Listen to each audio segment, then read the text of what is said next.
Well, my name's Terry Thomas. I'm 66 years of age, and I come originally from a little mining village near Wrexham called Pennakai. I went to Aberystwyth University and eventually got a job at the very ripe old age of 25 in Bangor, lecturing. I started off my life as an agricultural economist, became a forest economist, and spent a lot of my time travelling, working on the economics of different types of forestry. Well, too much travelling has its own dangers, and eventually I fell down with a heart attack, and that slowed me down. So I ended up on Bangor pier, where I have a little cafe now called the Whistle Stop. Yeah, well, we called it the Whistle Stop because of a film that was made about a book written by a lady called Fanny Flagg.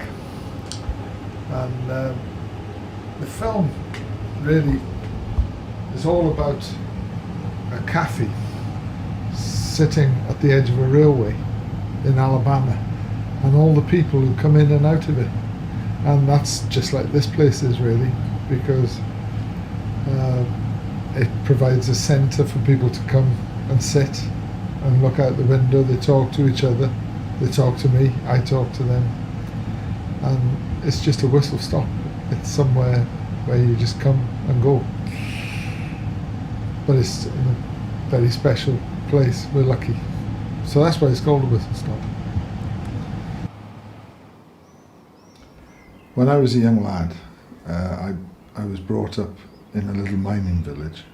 My father was a coal miner, but we were also, Pennakai in English means top of the field, so it was a farming community as well.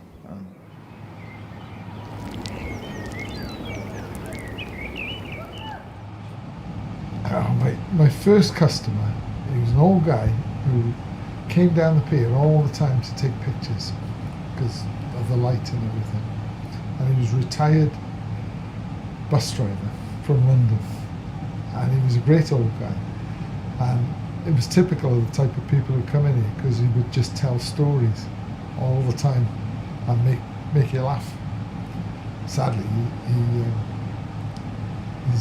he's not very well now. He's in an old people's home. But I remember we used to call him the Ancient Brit, because that was the name they used to put on his pictures. And his name was Dennis. That's right, Dennis. Yeah, he's a Cockney guy.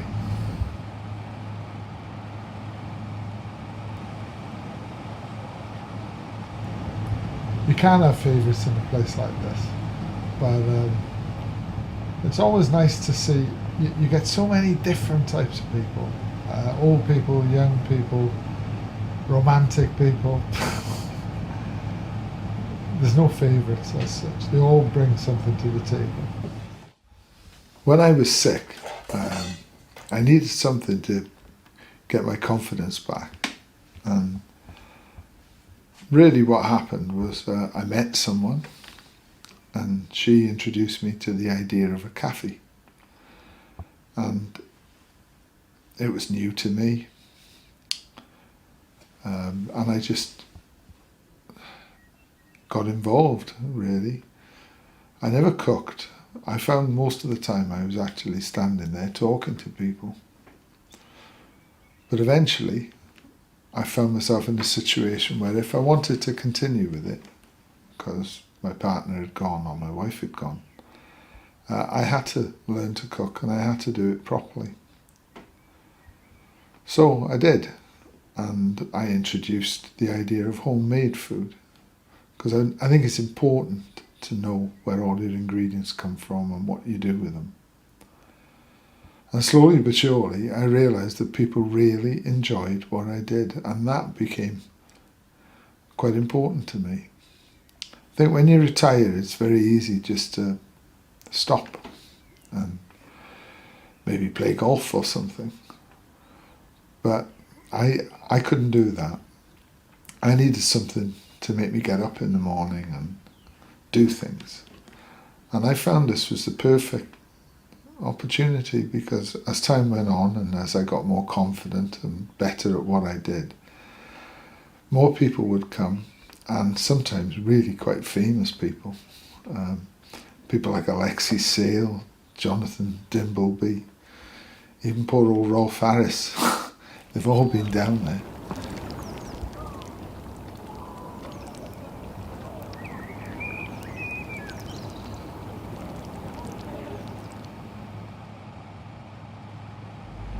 I miss my family, because they've gone away now, and I'll spend a lot of my time by myself. But when I'm down here, I'm not by myself. I'm surrounded by people all the time, and they tell me stories, I tell them stories, students interact.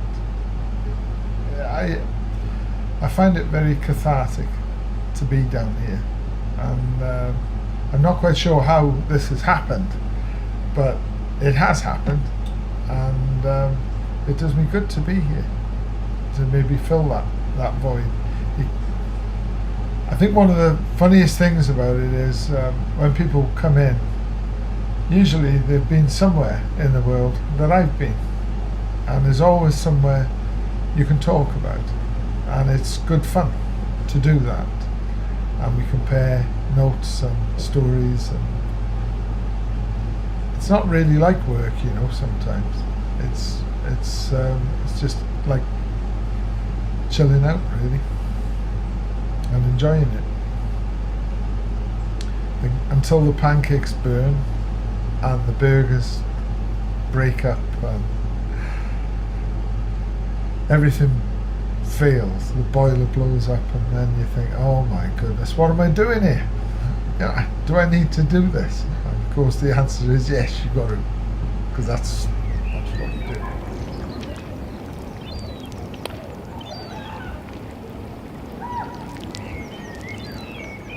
I think you never start off with a preconceived idea of where you want to be, what you want to do. You may think you do.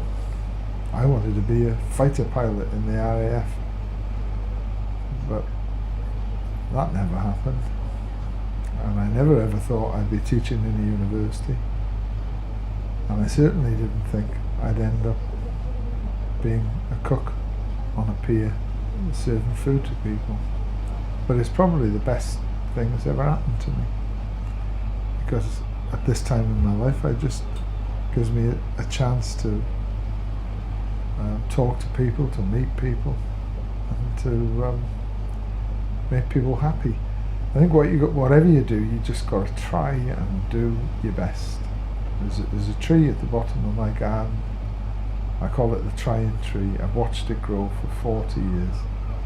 I've seen it vandalised, cut, messed about with, but every time it's always put out another branch and another shoot. Doesn't look a grand tree, just like this isn't the, I don't know, a 5-star restaurant, but it's survived and it's done the job, and it's done it because it could, and I think that's what this place is about. We do it because we can, and people like it, and I can sleep at night.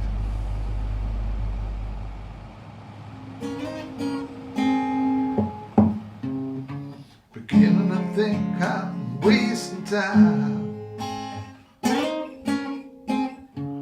Look for the light through the pouring rain. The world outside looks so unkind. I'm feeling the strain. Ain't that a shame? Now give me the big boy and free my soul. Wanna get lost in your rock and roll and drift away.